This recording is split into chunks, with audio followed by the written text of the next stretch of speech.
यदि माता रानी से आप लोग थोड़े कुछ उपाय अपने जीवन से संबंधित कर लेते हैं तो आपके जीवन में जो भी समस्या चल रही होगी, वर्तमान में समय में सबसे बड़ी समस्या है रोगों से लड़ने की। दोस्तों, कभी कभी ऐसे रोग घर में घर कर जाते हैं जिससे क्या होता है, परिवार पर काफी ज्यादा उसका इफेक्ट पड़ता है और डॉक्टर भी जब उस इलाज के लिए बिल्कुल भी अपने हाथ खड़े कर देते हैं, तब ऐसे में माता रानी से हमें प्रार्थना करनी चाहिए और माता रानी से कुछ ऐसे उपाय हैं जो कर लेने चाहिए। दोस्तों, कर्तव्य करना हर मनुष्य का काम है, फल देना माँ का काम है, इसी से निजात पाइए। दोस्तों, वीडियो को शुरू करने से पहले मैं मेरे आराध्य श्री लक्ष्मी नारायण को मैं कोटि कोटि प्रणाम करती हूँ, मैं उनको कोटि कोटि नमस्कार करती हूँ। दोस्तों, रोगों की जो वो तादाद है वो बढ़ती ही जा रही है, डेली एक नया रोग जन्म लेता है। कई सारे रोग तो ऐसे हैं जिनके हम लोगों ने नाम भी नहीं सुने हैं और लोगों में अब वो बखूबी बढ़ रहे हैं, देखने को मिल रहे हैं। डेली एक नया ऐसा रोग सामने आता है जिनको हम लोगों ने कभी ना सुना है ना देखा है। भगवान ना करे कभी किसी को इस परिस्थिति का सामना करना पड़े। दोस्तों, कहते हैं कैंसर जैसे और HIV जैसे भयानक जब रोग हो जाते हैं तब डॉक्टर अपने हाथ खड़े कर देते हैं और कहते हैं दुआ की जरूरत है। या इसके साथ ही कई सारे ऐसे इस जो रोग है, मधुमेह है और जिसको डायबिटीज भी बोलते हैं, काफी सारे ऐसे समस्याएं हैं जो लोगों में आती रहती हैं। तो उनको आज आप लोगों से मैं साझा करूंगी किस तरीके से आप माता से प्रार्थना करके ये माता की कृपा पा सकते हैं और आप अपने जीवन में रोगों से मुक्ति पा सकते हैं। दोस्तों, इससे पहले मैं वीडियो में आगे बढ़ूं उससे पहले मैं आप लोगों से रिक्वेस्ट करना चाहूंगी कि आप लोग प्लीज, यदि आप लोग मेरे चैनल पर नए हो तो मेरे चैनल को सब्सक्राइब कर लीजिए, वीडियो को लाइक कर दीजिए, कमेंट बॉक्स में जय माता दी का प्यारा सा कमेंट कर दीजिए। तो अब मैं सबसे पहले बात करना चाहूंगी गृह क्लेश की। दोस्तों, काफी लोगों के घरों में हम लोगों ने देखा है गृह क्लेश रहता है और वे काफी ज्यादा अपने घर में परेशान रहते हैं। कभी कभी ऐसे गृह क्लेश हो जाते हैं जो किसी के सामने बोलने में भी हम लोगों को नहीं आते हैं और काफी ज्यादा वाद विवाद होते रहते हैं। तब ऐसे में सबसे पहले तो हमें ये काम करना चाहिए कि अपने घर का वाद विवाद कहीं बाहर नहीं बताना चाहिए और इसके लिए आप यदि माँ से विनती करते समय थोड़े से उपाय कर लेती हैं तो हो सकता है माँ की कृपा से आपके घर में जो वाद विवाद चल रहा है या आपसी ये टाइम पर कलेश होते रहते हैं उनसे आपको निजात मिल जाए। दोस्तों, आपको क्या करना है, आपको नवरात्रि के दिनों में माँ के सामने आपको 2 लौंग लेनी है और 1 कपूर की आपको छोटी सी टिक्की आती है वो लेनी है। उसको आप एक कटोरी में अलग से जला लीजिए और माता से प्रार्थना करिए, हे माँ, इसको मैं आपके प्रसाद के रूप में आज इस्तेमाल कर रही हूँ। हमारे घर में नकारात्मक ऊर्जा जो है वो काफी ज्यादा बढ़ रही है, हमारे घर में आपसी तालमेल जो है वो मिल नहीं रहे हैं। हे माता रानी, आप मेरे घर में जो नकारात्मकता है, दोस्तों कहते हैं नकारात्मकता से ही लोगों के घर बर्बाद होते हैं और उनके घर में जो बुद्धि होती है लोगों की जो विचलित होने लगती है। तो आप माता से प्रार्थना करिए, हे माँ, मेरे घर की नकारात्मक को दूर करिए। आपको क्या करना है, आप 2 लौंग और कपूर को एक कटोरी में आप जला लीजिए, माता के सामने आप उसको प्रज्वलित कर लीजिए। माता से विनती करने के बाद आपको ये उपाय करना है, आपको घर के सभी कोनों में उसका धुआं देना है क्योंकि वह माता के द्वारा एक प्रसाद बन जाएगा। आप घर में उसका जब धुआं देंगे, दोस्तों इसका साइंटिफिक रीजन मैं बता दूं, कपूर और लौंग का बहुत ही अच्छा हमारे जीवन में पड़ता है। साइंटिफिक तरीके से अगर देखें तो इससे हमारे घर की जो निगेटिविटी होती है वो तो खत्म होती है, साथ में कई सारे जीवाणु होते हैं, विषैले बैक्टीरिया जो होती हैं वो खत्म हो जाती हैं। तो आप अपने घर में इस उपाय को करिए और माता रानी को कृपा इस नवरात्र का भंडार भरे अपने जीवन में, ये माता रानी को उतार लीजिए तो आपके जीवन में कभी किसी प्रकार की कोई परेशानी नहीं होगी। इसके साथ ही दोस्तों, अब मैं दूसरा जो उपाय बता रही हूँ वो ये है, यदि आपको अपने जीवन में सफलता नहीं मिल रही है और आप काफी ज्यादा परेशान है समय, इस उपाय को कर लीजिए। क्या करना है, आपको 2 लौंग लेना है और एक लाल कपड़े में आपको बांध लेनी है और माता से प्रार्थना करनी है, हे माँ, आप हमारे मार्ग में जो भी अड़चने आ रही हैं उनको आप दूर करिए। हे माता रानी, आपकी कृपा से हमें हमारे मार्ग में सफलता मिलने लगे। उसके बाद आप उन दोनों लौंग को एक लाल कपड़े में बांधकर अपने साथ रख लीजिए। हो सके तो आप अपने साथ पर्स में रख लीजिए या आप किसी भी तिजोरी में रख दीजिए क्योंकि हर जगह ले जाना संभव नहीं होता है। तो आप ये भी उपाय कर सकते हैं। इसके साथ ही दोस्तों मैं आप लोगों को जो तीसरा उपाय है वो है, कई सारे ऐसे लोग होते हैं जो कर्जे से परेशान रहते हैं, अपने जीवन में परेशान होने के साथ साथ गृह क्लेश भी होने लगते हैं।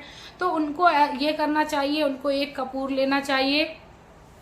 उसके बाद उनको कपूर का जो धुआं है वो चारों तरफ देना ही देना है। दोस्तों ये काम आप पूरे यहाँ से हम लोग जो भी मांगते हैं वो हमें अवश्य मिलता है। तो आप कपूर का धुआं करिए। उसके साथ ही यदि आपके जीवन में कर्जे से संबंधित परेशानी है तो आप उसको वो धुआं देने के बाद उसको जलाएं और उसकी जो राख है उसको अपने मस्तक पर लगाएं। चलिए दोस्तों, अब मैं बात करती हूँ लास्ट में जो रोगों से मुक्ति के लिए कपूर का जो उपाय है उसको कैसे करना है। दोस्तों आप इस उपाय को बहुत ही ध्यान से सुनिए। यदि आप लोग भूल जाते हो तो आप अपनी कॉपी पे लिख लीजिए, क्योंकि रोगी व्यक्ति के जीवन में ये बहुत ही ज्यादा कारगर है और ये उपाय जो भी व्यक्ति करता है उसको काफी हद तक इसका लाभ भी मिलता है। दोस्तों आपको क्या करना है, आपको एक कपूर लेना है। उसको आपको एक दिन की मैं इसकी उपाय को बता रही हूँ, आपको क्या करना है, कपूर लेना है। उसके बाद आप एक कटोरी में ऑयल ले लीजिए, जो भी आप ऑयल इस्तेमाल करते हो वो आप चाहे नारियल का ऑयल ले लीजिए चाहे सरसों का ऑयल ले लीजिए। उसके बाद आपको क्या करना है, उस कपूर में उस तेल को मैश कर लेना है। कपूर और तेल यानी इकट्ठा मैश कर लेना है।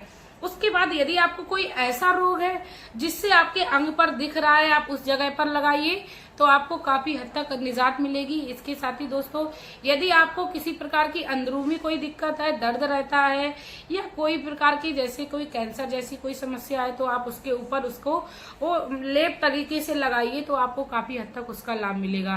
दोस्तों ये उपाय करते समय आप माता को ये जीवन में परेशान होने के साथ साथ गृह क्लेश भी होने लगते हैं तो उनको ये करना चाहिए, उनको एक कपूर लेना चाहिए।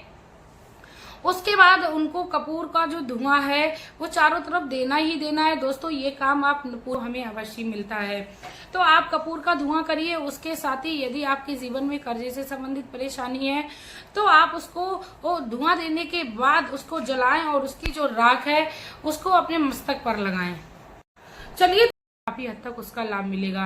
दोस्तों ये उपाय करते समय आप माता को ये समर्पित कर दीजिए और माता से विनती करिए, हे माँ ये आपके पूजन में इस्तेमाल होने वाली सामग्री है, आप इसे प्रसाद के रूप में आप मुझे दीजिए, मैं इसका उपाय करने जा रही हूँ। तो हे माँ इसका जो उपाय है वह हमारे जीवन में काफी ज्यादा कारगर सिद्ध हो और हे माँ मैं आपकी शरण में हूँ और आप मेरे जीवन में जो भी समस्या चल रही है उनसे मुझे निजात दिलाइए।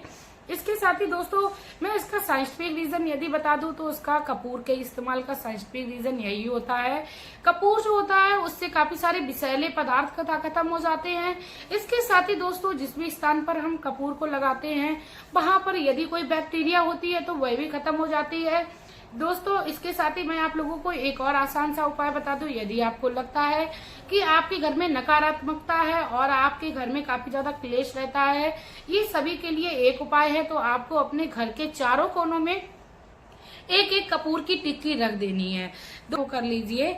उसके बाद आपको क्या देखने को मिलेगा, कपूर की जो टिक्की है वो धीरे धीरे करके गलने लगती है, पिघलने लगती है। तो ऐसे में जो भी आसपास की बैक्टीरिया होती है वह खत्म हो जाती है। और दोस्तों मैं भी वीडियो बनाने के लिए काफी ज्यादा मेहनत करती हूँ और कई सारी ऐसी चीजों को ढूंढती हूँ जो हर व्यक्ति अपने जीवन में आसानी से कर ले, क्योंकि हर व्यक्ति हर कोई उपाय करने के लिए सक्षम नहीं है। तो आप मेरे चैनल पर काफी सारे उपाय पड़े हैं लाइफ से संबंधित या अपने दैनिक रूटीन से संबंधित। तो आप इन उपायों को करिए, अपने जीवन में आप खुश रहिए, मस्त रहिए, प्रभु की शरण में रहिए। क्योंकि मेरा सिर्फ और सिर्फ वीडियो बनाने का एक ही उद्देश्य रहता है कि 10 में से किसी एक व्यक्ति को भी लाभ हो रहा है तो मैं अपने आप को बहुत ही ज्यादा धन्यवाद समझती हूँ, अपने आप को बहुत ही ज्यादा भाग्यवान समझती हूँ। मेरा सिर्फ और सिर्फ ये मकसद है कि कोई भी इस समाज में, इस संसार में दुखी ना रहे, क्योंकि दुख बांटने से खुद का जो दुख होता है भगवान वो काटने आ जाते हैं। जो दूसरों के लिए भला सोचता है भगवान उसका भला अवश्य सोचता है। और इसके साथ ही दोस्तों सबसे बड़ी बात यह है, जो भी भगवान का प्रचार और प्रसार करता है, क्योंकि भगवान के समझ समक्ष में आई हुई कोई भी चीज वह प्रसाद बन जाती है तो हमारे जीवन में उसका काफी ज्यादा सकारात्मक प्रभाव पड़ता है और जो दैवीय और जो दिव्य शक्तियां होती है वह हमारे आसपास सक्रिय होने लगती हैं। तो इसीलिए दोस्तों आप अपने जीवन में भगवान को उतार लीजिए, भगवान के जाप को उतार लीजिए और प्रभु से संबंधित जो भी छोटे छोटे उपाय हैं आप अपने जीवन में करते रहिए, खुशहाल रहिए, मस्त रहिए। इसके साथ ही दोस्तों मैं बता दूं कि आप लोगों को अपने जीवन में ज्यादा चिंता की करने की कोई जरूरत नहीं है, क्योंकि यदि भगवान हम लोगों को दुख देते हैं तो उसका कोई ना कोई उपाय भी निकालते हैं और उसका समाधान भी करते हैं। क्योंकि कहते हैं प्रभु को एक सूखे पत्र की भांति अपने आप को समर्पण कर दो। जब हम भगवान को सूखे पत्र की भांति समर्पण करेंगे दोस्तों, हम लोगों ने देखा होगा कि सूखा जो पत्ता होता है जिधर और हवा चलती है उधर और उड़ के पहुंच जाता है। ठीक अपने आप को वैसा ही बना लीजिए। प्रभु से विनती करिए, प्रभु मैं सूखा पात्र हूँ, मैं हरा भी पात्र नहीं हूँ, मैं सूखा पत्ता हूँ और आप जिस ओर मुझे ले जाओगे, जिस ओर आपके आंधी चलेगी मैं उसी ओर चली जाऊंगी। हे माता रानी, हे मेरे प्रभु, हे मेरे आराध्य, आपके जीवन में जिसको भी आप मानते हो उससे विनती करिए, मैं वही हूँ, वही तिनका हूँ, आप मुझे उद्धार करिए और मेरे जीवन में जो भी समस्याएं चल रही है उससे मुझे निजात दिलाइए। दोस्तों इसी कामना के साथ अब मैं वीडियो में लेना